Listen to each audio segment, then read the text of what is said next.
بابا نور۔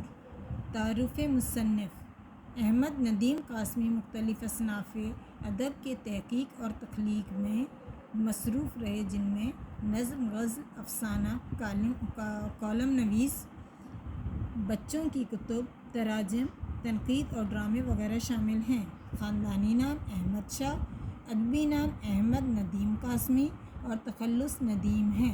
آپ کے والد پیر غلام نبی اپنے وقت کے اہل اللہ تھے۔ BA کرنے کے بعد تہذیب نسواں اور پھول کے ایڈیٹر مقرر ہوئے اور ادبی زندگی کا آغاز کیا۔ اس کے بعد بہت سے جرائد میں مدیر کی حیثیت سے کام کیا۔ جنگ کراچی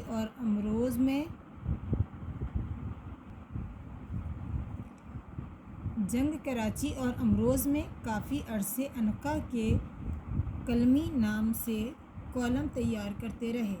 آپ شاعر بھی ہیں اور افسانہ نویس بھی، مدیر بھی ہیں اور کالم نویس بھی، ہر میدان میں ایک منفرد مقام رکھتے ہیں۔